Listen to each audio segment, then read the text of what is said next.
In the winter of 2004, a state senator named Peter Courtney walked through the corridors of Oregon State Hospital in Salem. He had come to tour the facility, to see with his own eyes what years of reports and complaints had only described in the dry language of bureaucracy. The buildings were old, some of them dating back more than a century, and the smell of decay followed him from room to room. But nothing could have prepared him for what waited behind one particular door in a small, unremarkable brick building near the edge of the grounds. And inside, stacked 3 deep on plain pine shelves from floor to ceiling, were more than 3,500 copper canisters. Each one was corroding. Each one was stained green and brown with decades of oxidation and moisture damage. And each one held the cremated remains of a patient who had died at this hospital and had never, not once, been claimed by a single living person. No family member had ever come. No name had ever been called. Staff who knew of the room had taken to calling it something that required no explanation: the Room of Forgotten Souls. Most people know Oregon State Hospital through a story that isn't quite true. They know the film, the ward, the nurse, the rebellion, the 5 Academy Awards. They know the mythology that one flew over the cuckoo's nest, built around this place, and what institutions like it do to the people trapped inside them. But the film was fiction. What Senator Courtney found behind that locked door was something the fiction had never imagined. Proof that the real hospital had already been erasing its patients for nearly a century in the most literal way possible. One death, one canister, one more name the world was allowed to forget. This is the true story of Oregon State Hospital. Chapter 1: A state that didn't know what to do with its broken minds. To understand what Oregon State Hospital became, you have to understand what Oregon was before it existed. In the middle of the 19th century, the Pacific Northwest was still a place in the process of inventing itself. Oregon had only achieved statehood in 1859, and its population was sparse, scattered across river valleys and frontier towns that had neither the resources nor the institutions to handle the full weight of human suffering. There were no safety nets worth speaking of. There were no hospitals of the kind we would recognize today. And for the people whose minds had broken, through illness, through grief, through poverty, through whatever combination of circumstance and biology the era could not yet name, there was almost nothing at all. What existed instead was a system so informal it barely deserved the word. Each county was left to manage its own troubled citizens as best it could, which in practice meant paying private individuals to take them in. The arrangement was captured in a document still held in the Oregon archives, dated August 6, 1845. On that day, a man named William Dougherty of Oregon City awarded a contract to a man named Andrew Hembry for the boarding, clothing, and keeping of one Eli Smith, described in the document simply as a lunatic. The rate was $1 per day. Hembry was bonded for $600 to ensure he fulfilled the contract. That was the system. A human being in crisis, reduced to a line item in a county ledger, housed by whoever submitted the lowest bid. Similar contracts could be found scattered across nearly every county in the territory, filed quietly under pauper accounts, as though madness and destitution were the same condition, which, for the purposes of governance, they effectively were. There was no treatment. There was no philosophy of care. There was only the question of who would take the problem off the county's hands, and for how little. The first genuine attempt at something better came in 1862, when a physician named James C. Hawthorne opened the Oregon Hospital for the Insane in Portland. Hawthorne was not operating out of pure altruism. His institution was private, and it ran on contracts with the state. Contracts that paid him $6 per week for every patient he received. The state, for its part, was relieved to have somewhere to send its most troubled citizens that was at least more organized than the patchwork of county arrangements it had been managing before. It was a transaction dressed up as progress, but the relationship between Hawthorne and the state was never clean. Critics accused him of using friendships in high political circles to protect his contract and block any effort to build a competing state-funded institution. The Salem Statesman newspaper, whose city stood to benefit from hosting a public asylum, was not subtle in its opinion. It called the arrangement outrageous extortion and accused Hawthorne of effectively holding a life franchise on Oregon's insane. The charge was not entirely unfair. The fee he charged was considered excessive by many legislators, and for nearly 2 decades, proposals to build a proper state-owned asylum were quietly defeated, year after year, by the same political machinery that kept Hawthorne's contracts renewed. Hawthorne himself died in February of 1881, never having seen the institution he had helped forestall finally come to life. But by then, the tide had already shifted. In the fall of 1880, the Marion County delegation in the state legislature, Salem's own representatives, had finally pushed through what they called their pet measure, an act appropriating funds for the construction of a permanent state asylum in the capital city. The private era was ending, the public one was about to begin, and with it would come all the contradictions that word public had always carried, the promise of accountability, and the long shadow of neglect. Chapter 2: Building a Cure on Asylum Avenue. The site chosen for Oregon's new asylum sat on a slight rise just east of Salem, on land positioned immediately north of the state penitentiary. That proximity was not incidental. When construction began in May of 1881, much of the labor force came from the prison itself, and the bricks used to build the walls were made by convict hands. The institution that would one day house the state's most vulnerable citizens was, from its very foundation, built by its most condemned ones. The street leading to the front entrance was designated Asylum Avenue. Whatever optimism the project carried, it did not extend to the name on the road. The building that rose on those grounds was designed according to a philosophy that had swept American psychiatry in the decades before the Civil War. It was called the Kirkbride Plan, named for a Philadelphia physician named Thomas Story Kirkbride, who believed with genuine conviction that the cure for mental illness could be built in brick and mortar. His theory, known as moral treatment, held that a broken mind could be restored through its environment. Fresh air, natural light, ordered routine, beautiful surroundings. The architecture itself, Kirkbride argued, was a form of medicine. His asylum spread long wings outward from a central core, each one designed to feel like a sanctuary rather than a prison, a place that inspired calm in those who could no longer find it within themselves. Oregon's new asylum followed this model. The main building, what staff would come to call the J Building, was a 3-story brick structure built in a modified Italianate style, its facade presenting something between grandeur and severity to anyone approaching along Asylum Avenue. The grounds around it stretched across 107 acres, laid out with curved pathways, open lawns, and mature trees that gave the campus the appearance of a pastoral estate. There was an orchard, there was a poultry yard, there was a working farm where, in keeping with the moral treatment philosophy, patients were expected to labor in the fields as part of their recovery, growing the food they would eat, tending the animals that grazed on the hospital's land. The idea was that useful work, performed in fresh air and open space, could reconnect the disordered mind to the rhythms of ordinary life. Dr. Horace Carpenter, a local physician, was appointed as the institution's first superintendent and given a staff capable of serving 412 patients. That number mattered. The building had been designed and funded around it. 412 was the line between a manageable institution and an overwhelmed one. The hospital opened officially in the summer of 1883, and almost immediately, the arithmetic began to fail.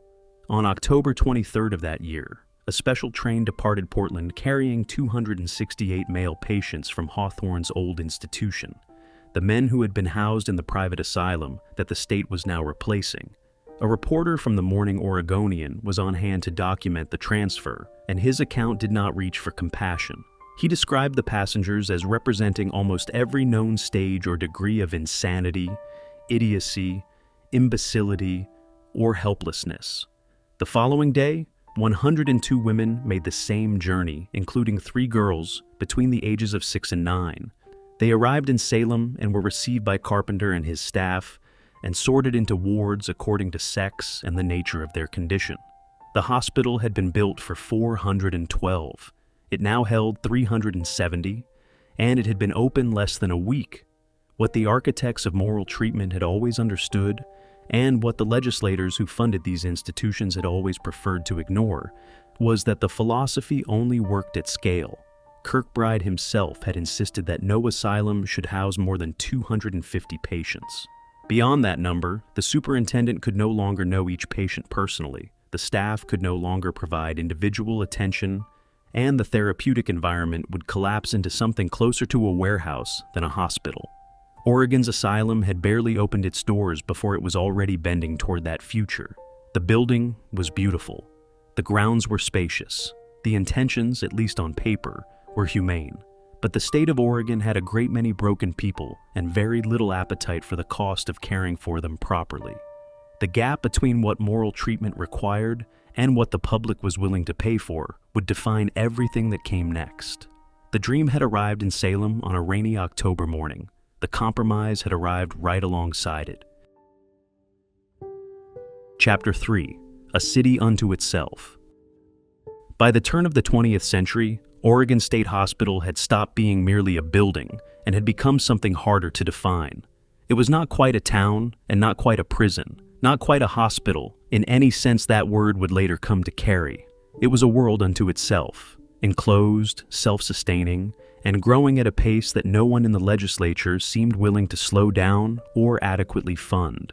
The north wing of the main building was extended in 1899, adding beds to a facility that had never stopped needing more of them. New structures appeared across the campus in the years that followed: cottages, outbuildings, auxiliary wards, each one a response to a population that kept climbing regardless of capacity.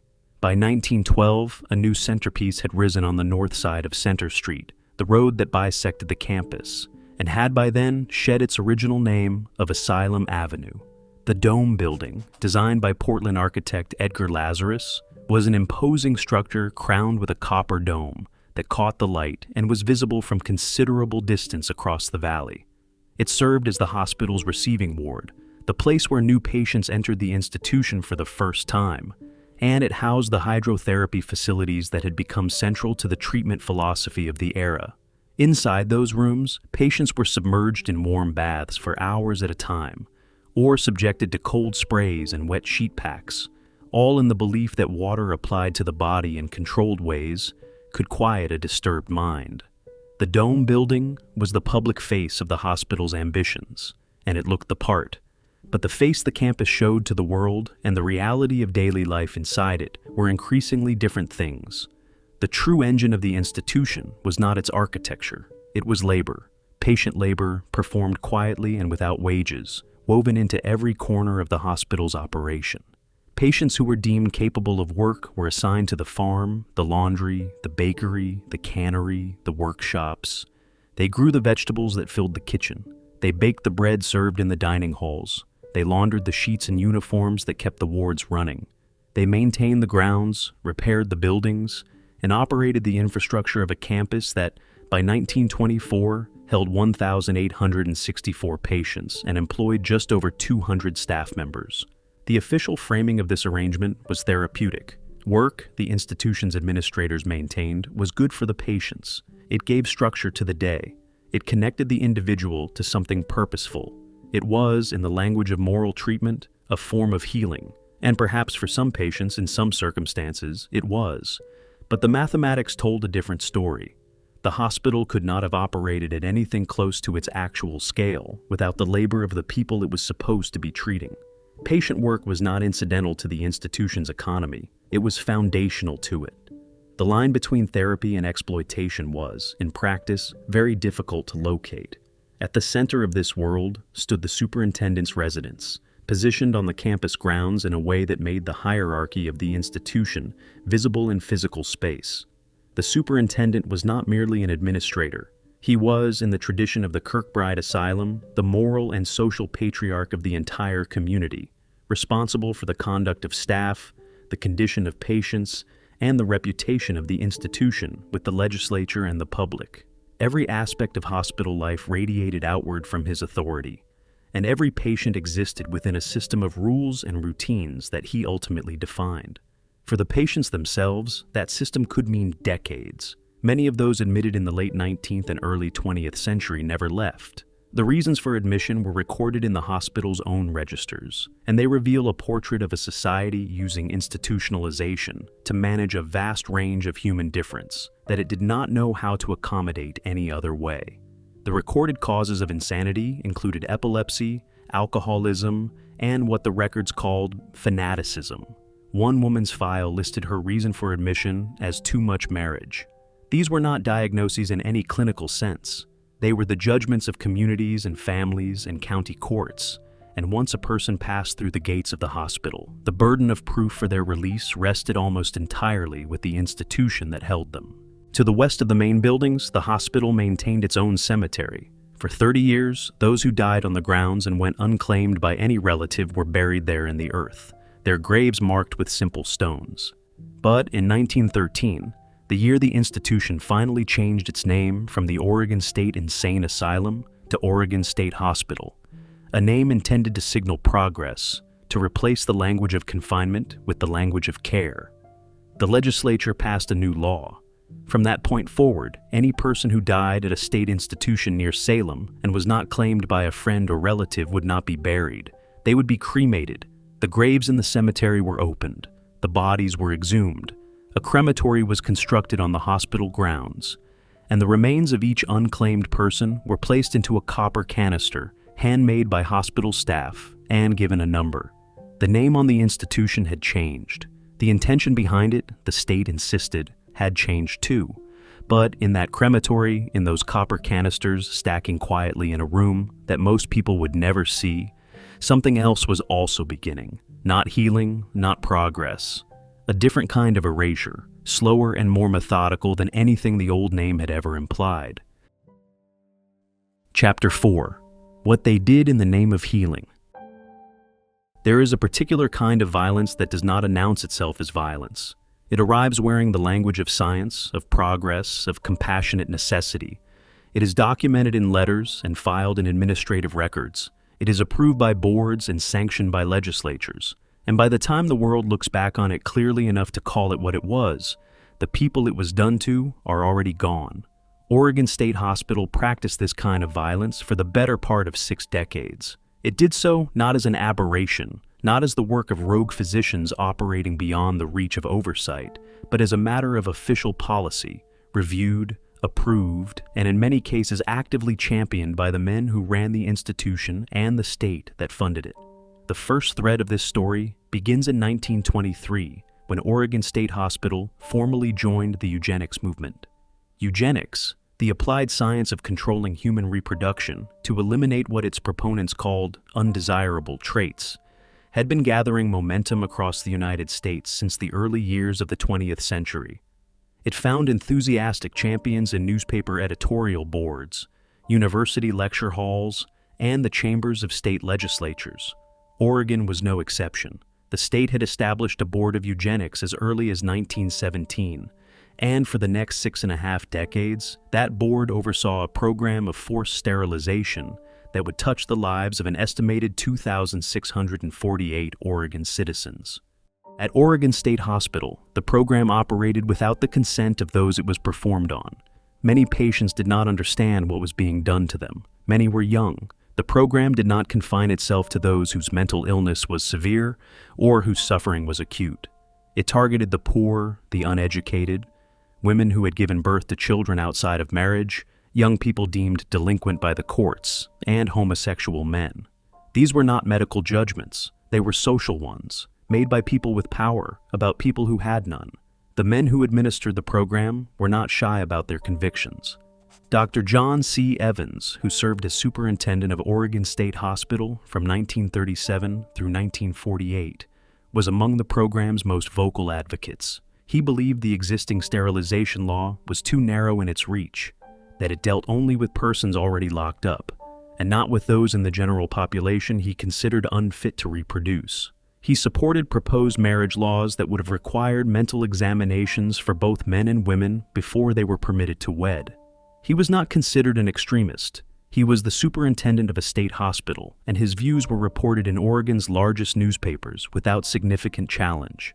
The eugenics program at Oregon State Hospital was not dismantled until 1983. In 2002, Governor John Kitzhaber issued a formal apology on behalf of the state for the outcomes of its eugenics policies, an apology that arrived nearly 85 years after the program had begun. The second thread of this chapter begins in 1937, when Oregon State Hospital introduced two new treatments that would define the experience of patients at mid-century.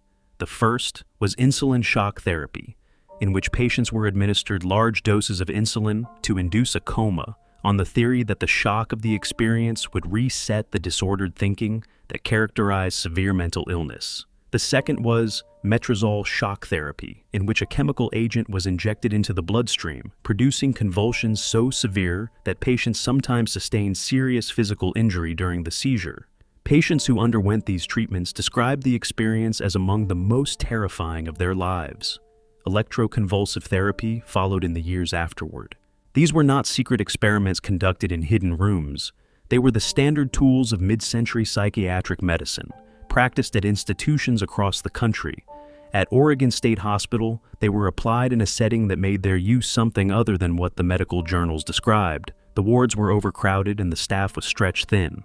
In that environment, shock therapies became less a precise instrument of care and more a mechanism of management. They quieted the wards. They reduced the most disruptive behaviors. And that, in an institution perpetually overwhelmed by the number of people it was asked to hold, had a value entirely separate from any therapeutic outcome.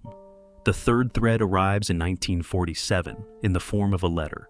Superintendent Evans wrote to the Secretary of the state's Board of Control, formally requesting permission to begin performing lobotomies at Oregon State Hospital.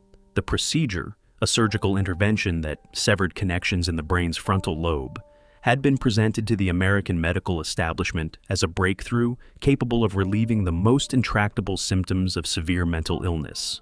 It promised, in effect, to solve the problem that institutions like Oregon State Hospital had been struggling with since their founding: the patient whose condition did not improve, who required indefinite care, who consumed resources the state was never quite willing to provide. Permission was granted. The lobotomies began. They continued for 34 years until the practice was finally abolished at the hospital in 1981. What these three threads share, eugenics, shock therapy, lobotomy, is not malice in the simple sense. The men who designed and administered these programs believed, many of them genuinely, that they were doing what the science of their time authorized and what the needs of their institution required. That belief does not absolve them. It does not restore what was taken from the people on whom these procedures were performed. But it points towards something important about how institutions fail the people inside them, not always through cruelty, but through the slow substitution of administrative convenience for human dignity, dressed always in the language of care, filed always in the appropriate paperwork, approved always by the appropriate boards. Chapter 5. 3,545 souls behind one set of walls. By the middle of the 20th century, the distance between what Oregon State Hospital had promised to be and what it had actually become was no longer something that could be papered over with administrative language or architectural grandeur. The Kirkbride dream, the vision of light and air and purposeful labor restoring broken minds in a setting of cultivated beauty, had not survived contact with the scale at which the institution was now operating. What remained in its place was something closer to a holding facility, straining under the weight of a population it had never been designed to carry. In 1958, Oregon State Hospital reached its peak census, 3,545 patients living behind a single set of walls in Salem. The original building had been designed for 412, even accounting for the decades of expansion. The new wings, the additional cottages, the auxiliary structures added to the campus in a continuous effort to absorb the overflow. The institution was housing human beings at a density that made genuine therapeutic care functionally impossible. Beds had moved into corridors. Wards designed for dozens held hundreds. The ratio of physicians to patients had fallen so low that meaningful individual attention was not a realistic expectation for the vast majority of people living there. What daily life looked like for those patients depended enormously on which ward they occupied, which staff members were assigned to them, and what year it happened to be. The hospital's history was not uniformly grim. There were superintendents who pushed for reform, staff members who treated patients with genuine kindness, and programs, patient orchestras, theatrical productions, recreational activities that gave some residents a measure of dignity and even joy within the institution's walls. One patient, writing about her time at Oregon State Hospital during the 1960s, described roller skating with other residents through the extensive underground tunnel system that connected the campus buildings. The image of people finding freedom in the only direction available to them, underground, out of sight, carrying its own particular weight. But the overcrowding pressed down on everything. Superintendent John Calbreth, who had taken over leadership of the hospital at the turn of the 20th century, stated plainly that the most difficult problem he faced was curbing the abuse of patients. That problem did not diminish as the decades passed. It compounded. The fewer resources available per patient, the more the institution relied on mechanisms of control rather than mechanisms of care. And in the corridors and wards where the daily reality of overcrowding played out, the distance between a patient and a person, between a human being with a history and a name and a family somewhere and a number on a ward list, quietly narrowed. It was in this context that the copper canisters began to accumulate in earnest. The cremation law passed in 1913 had established the mechanism. The decades of overcrowding provided the material.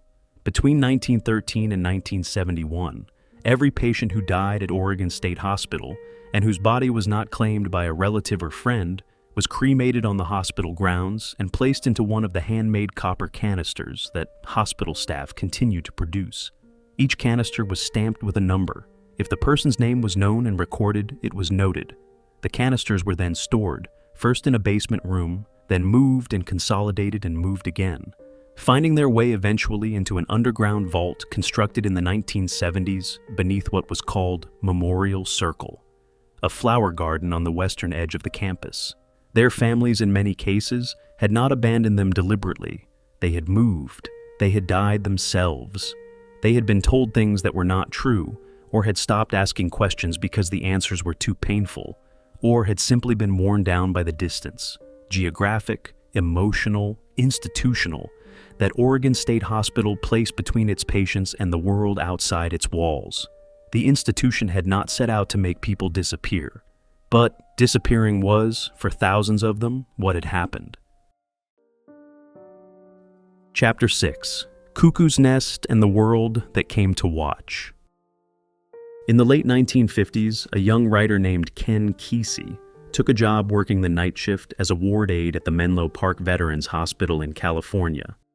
He was paid to be there, but he was also, in the way that writers are always working, watching. What he saw disturbed him in ways he could not immediately articulate. It was not that the patients were being brutalized in any obvious sense. It was something more insidious than that. A system that used the appearance of care to justify the removal of autonomy, that medicated and scheduled and observed and controlled, and called all of it treatment. The patients, Kesey came to believe, were not necessarily more disturbed than the people managing them. They were simply less powerful. And in an institution, powerlessness was its own diagnosis. Out of those nights came a novel published in 1962. One Flew Over the Cuckoo's Nest was set in a psychiatric ward in the Pacific Northwest. The hospital unnamed, the state unnamed. And it told the story of a man named Randall McMurphy, who faked insanity to avoid prison labor and found himself locked in a struggle against a system of control embodied in the figure of Nurse Ratched, the ward's head nurse. The novel was electric. It captured something about institutions, about the way bureaucratic authority can be wielded with a smile, about the way compliance is manufactured and resistance is punished. That resonated far beyond the walls of any psychiatric facility. It became, quickly, one of the defining American novels of its decade. The road from novel to film was not a short one.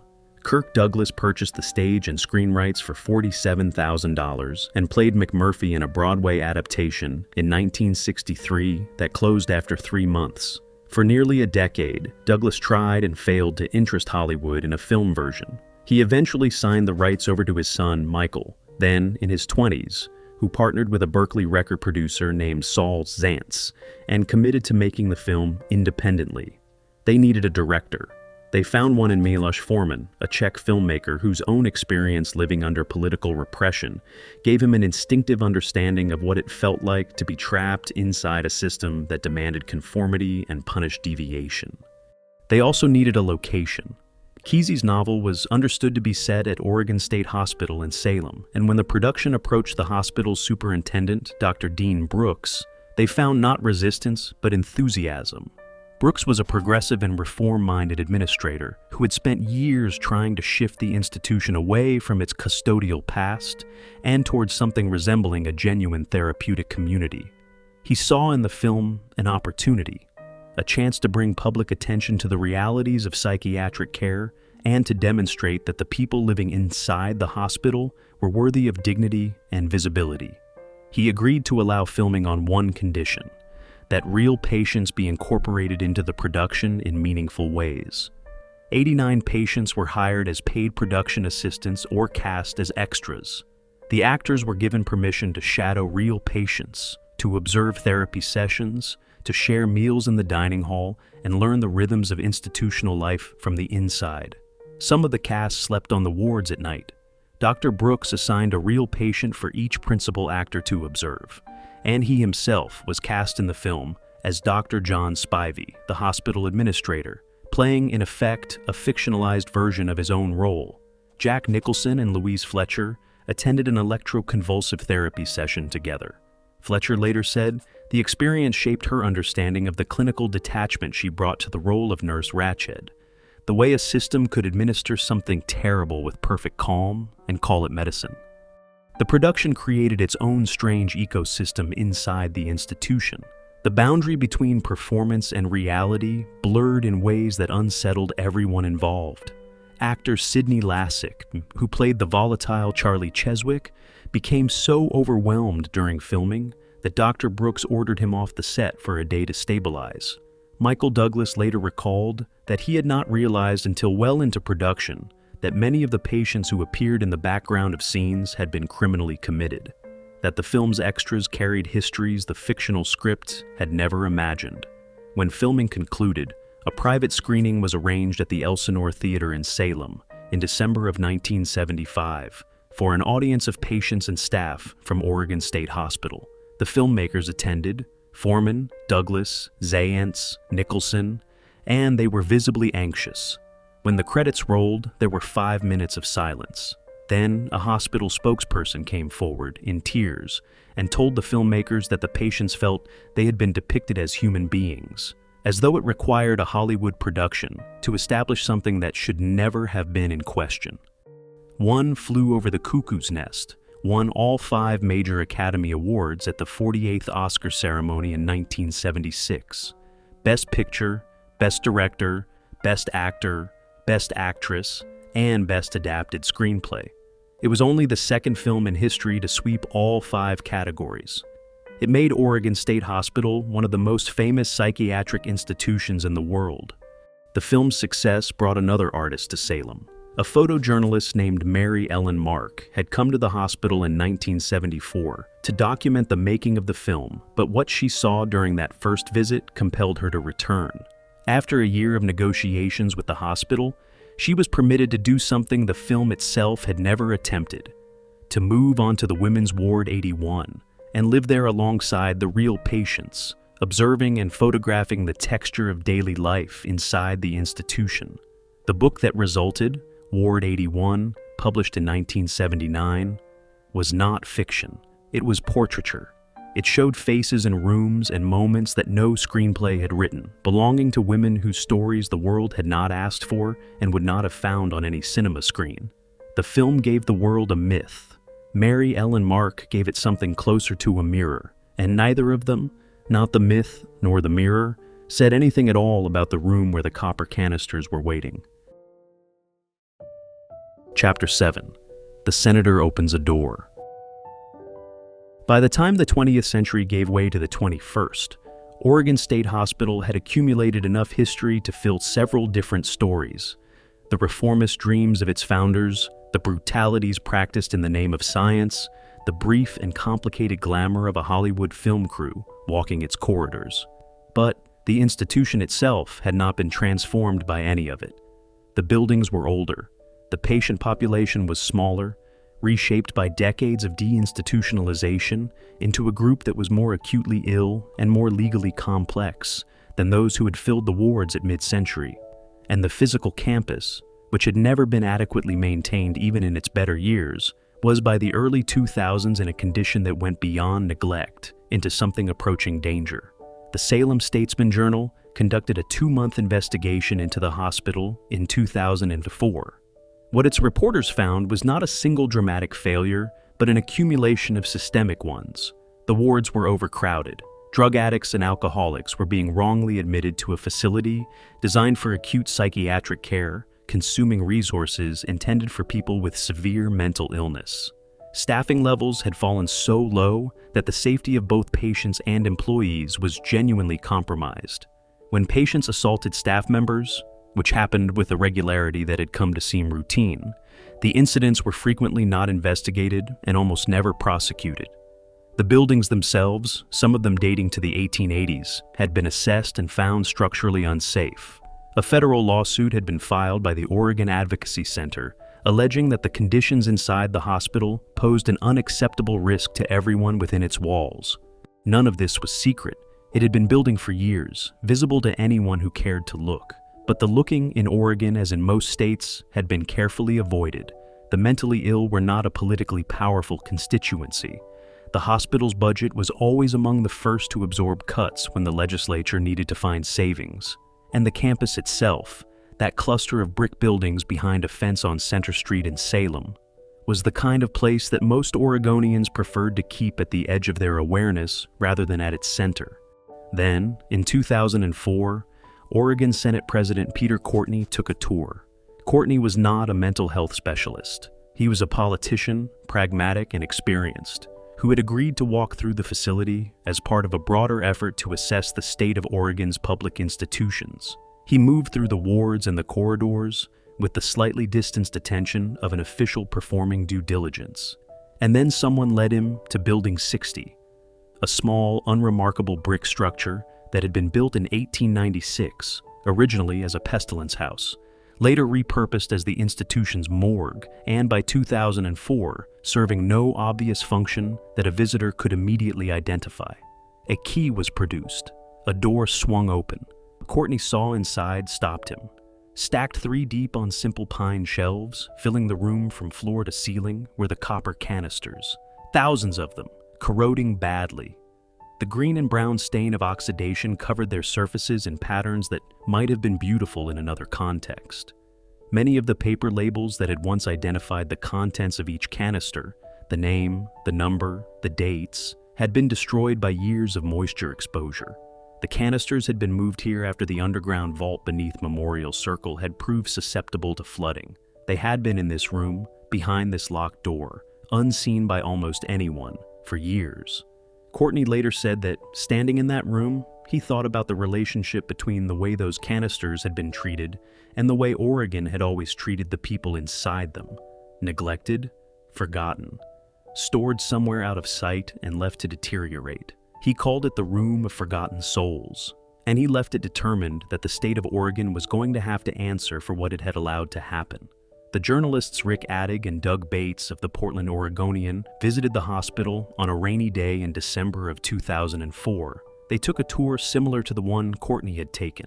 They saw the adolescent girls who had dragged their mattresses into the hallway to sleep within sight of staff because the wards felt unsafe. They saw the prison-like adult wards, the crammed sleeping quarters, the ramshackle collection of buildings in various stages of decay.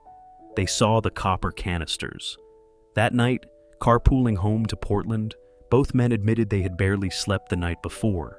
The visit had unsettled them in a way that went beyond professional concern.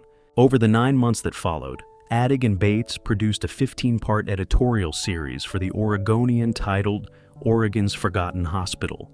It introduced the newspaper's readers to patients living and dead, to families who had spent years trying to navigate a system that had no interest in being navigated, and to the bureaucratic logic that had allowed an institution in this condition to continue operating for as long as it had.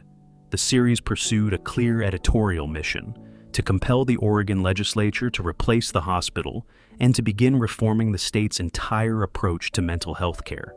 And it pursued that mission with a moral clarity that the Pulitzer Prize Board recognized in 2006, awarding Addig and Bates the Pulitzer Prize for editorial writing. The coverage brought national attention. The New York Times reported on it. The Los Angeles Times followed. And it brought a photographer named David Maisel to Salem, where he spent several days photographing the copper canisters in natural light, producing a body of work he titled Library of Dust. The images Maisel made were extraordinary and deeply strange. The corroding canisters, photographed with care and without artifice, had developed surfaces of astonishing complexity. Mineral blooms of green and blue and orange that spread across the copper like landscapes, like weather systems, like something alive. The oxidation that was destroying the labels and the identities of the people inside had produced in the process something that looked almost like mourning made visible, as if the copper itself, given enough time and enough moisture and enough neglect, had found its own way to grieve. The canisters bore numbers stamped into their lids ranging from 1 to 5,118. Each number had once corresponded to a name. Some of those names could still be read. Others had been taken by the damp and the years and the institutional indifference that had allowed this room to exist at all. The state of Oregon had spent the better part of a century putting people away. Now, it was going to have to decide what it owed them. Chapter 8. Building a Memorial on the Grounds of Forgetting.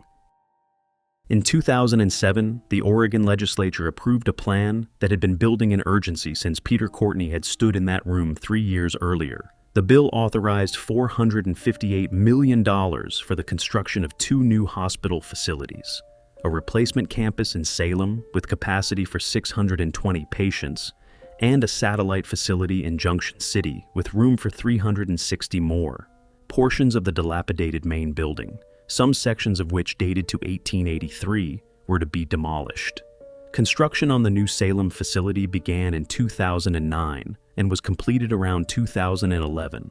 The Junction City campus followed in 2013. After more than a century of deferred maintenance and political neglect, Oregon State Hospital was finally going to be rebuilt. But before the wrecking crews moved in, there was a question that no construction budget could answer. What was to be done with the copper canisters?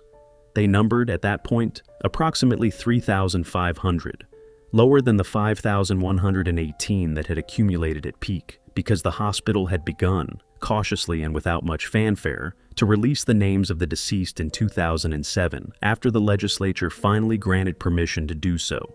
The newly public list had prompted some reunifications, but the vast majority of the canisters remained unclaimed, their contents waiting in Building 60, behind the door that Courtney had opened, and that the world, since the Oregonians' coverage and David Maisel's photographs, had now seen.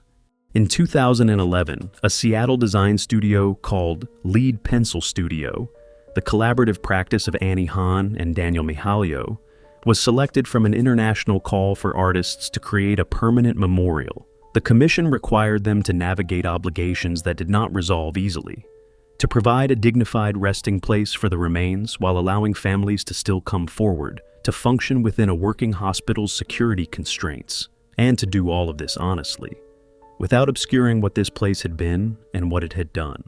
Han and Mihalio spent 3 months at the Kohler Company factory in Sheboygan, Wisconsin, working 16-hour days to handcraft the ceramic urns into which the ashes would be transferred. It was painstaking and emotionally exhausting work. The ashes from each corroding copper canister were carefully moved into the new ceramic vessels, which were engraved with a number, a name where one was still known, and dates of birth and death where those records had survived.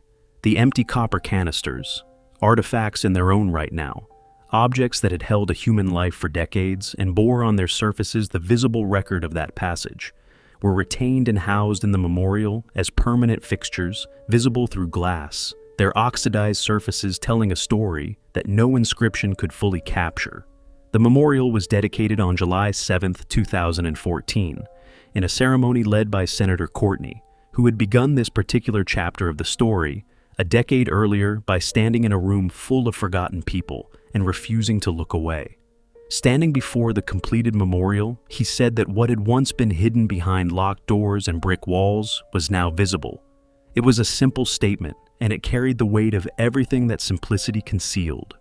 The structure Han and Mihalio created was built within the restored walls of Building 60, its courtyard designed to recreate the footprint of the crematorium that had once stood attached to it. A wire filigree sculpture marked the ghost of the former building's walls and windows, so that visitors moving through the space could sense the presence of what was no longer there. A bench carved from a sycamore tree that had stood on the site for generations sat at the center of the courtyard. A native Gary oak had been planted to grow at the heart of the garden, its roots settling into ground that had held more human history than most people would ever know. The columbarium wall that held the ceramic urns was designed with a detail that would reveal itself only over time. As each family came forward to claim a canister, the ceramic urn and the empty copper vessel were given to them to take home. In their place, a hollow brass tube was inserted into the niche in the wall. As more families arrived, more brass tubes appeared, and the wall that had once been solid began to grow slowly more transparent. A visual record of reunion, of the gradual return of the forgotten to the world that had let them go. It was around this same time that a retired schoolteacher named Phyllis Zegers, living in Roseburg, Oregon, began doing genealogy research into her own family. In November of 2013, she found a distant cousin who had been hospitalized and died at Oregon State Hospital in the 1890s. While trying to learn more about her, Zegers discovered the list of unclaimed cremains. She began writing biographies of the individuals on the list and posting them online. Then she realized that finding living relatives was not nearly as difficult as anyone had assumed. She began reaching out, with handwritten letters, to families who had never known that someone they had lost had not simply disappeared, but had been here all along, waiting in a copper canister on a pine shelf in Salem, Oregon. The responses were not what she had feared. People were not angry at being contacted. They were grateful. Some wept. Some had grown up with a hole in their family history, a name that was never spoken, a person who had been quietly erased from the family's account of itself, and Zegers was offering them the chance to close it. Some learned for the first time that a grandmother hadn't died in childbirth, that a great-uncle hadn't hopped a freight train to nowhere, that someone they had wondered about their entire lives had simply been here, in this institution, in this city, in this room. The work Zegers began as a personal genealogy project had, by the time of this writing, helped reunite hundreds of families with the people they had lost. She volunteers every hour of it. Chapter 9, What the Urns Remember. The Memorial Garden at Oregon State Hospital is open to visitors. You can walk through the courtyard of Building 60, the old pestilence house and morgue, and stand before the columbarium wall and look at the ceramic urns behind their glass enclosure. You can see the empty copper canisters arranged on their shelves, oxidized and blooming with mineral color, and understand that you are looking at the physical record of what this institution did and did not do for the people in its care. If you stand there long enough and look carefully at the brass tubes that now occupy the niches where ceramic urns once rested, you can read in the wall's growing transparency a kind of arithmetic of redemption. Each hollow tube represents a family reunited, a name restored, a person returned from the silence the institution had assigned them. Hundreds of those tubes are now in place. Hundreds of niches still hold urns. The wall is not finished becoming what it will eventually be. Hundreds of people among the cremains remain unidentified. Their names were lost to moisture and time, and the institutional indifference that allowed the canisters to sit in a flooded vault for decades. They arrived at this hospital speaking dozens of languages, carrying histories that no admission record fully captured, and they died here, and no one came. For them, the brass tube will never appear. Their niche in the wall will hold its ceramic urn until the Gary oak at the center of the courtyard has grown large enough to shade the entire space, and beyond that, into a future no one living can see.